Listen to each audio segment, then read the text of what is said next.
Hi, love to talk, Deb. This is your sis. Sis? Yeah, your sis. So blessed one. Like you don't know which sis. Anyways, to spank or not to spank? My view is to spank. Now, it's funny, as I was thinking about this, you know we got our spankings. We didn't get spankings. We got our whoopings.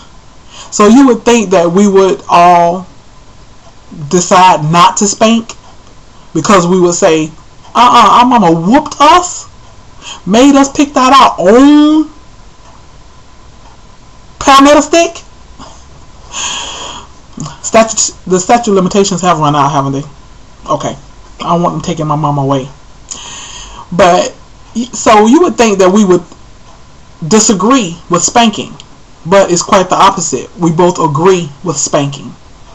And I think that there are two main components to spanking. Number one, spanking should be age appropriate. And I think it should start early. Now, I noticed a comment from D. Hill, our other sister, our baby sister, which she don't like being called the baby. She want to be called the younger sister.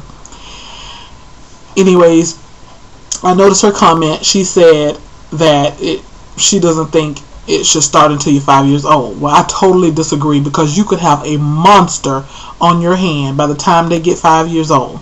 But I respectfully disagree, of course. But it should be age appropriate.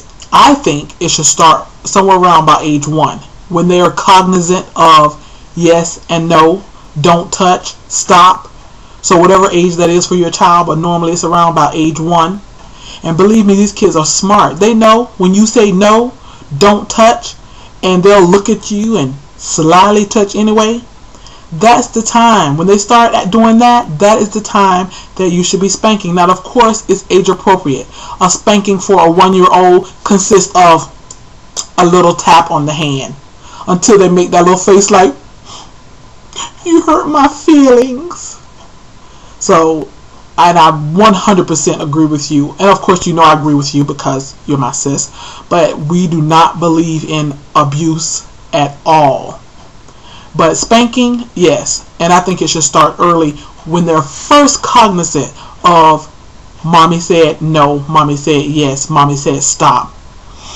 The second component of that, which you touched on, that we agree with because we got this in our household, is that spanking should also, on the other hand, and I wouldn't even say a balance, because it should not be a balance. There should not be half spanking and half love. There should be a little bit of spanking and a whole lot of love.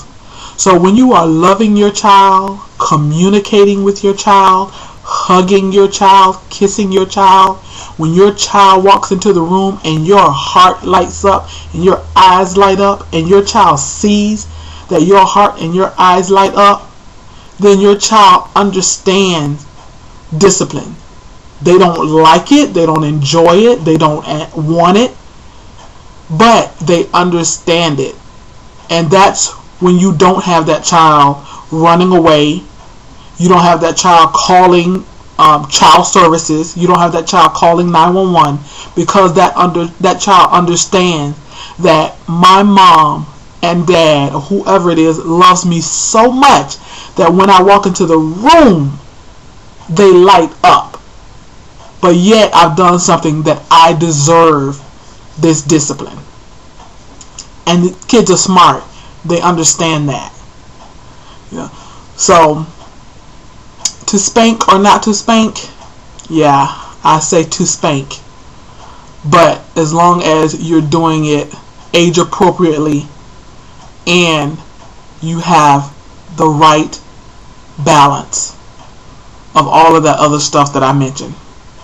Hopefully I was your first video response. You said you had never received a video response. So hopefully I'm your first. But I know I won't be your last. You be blessed.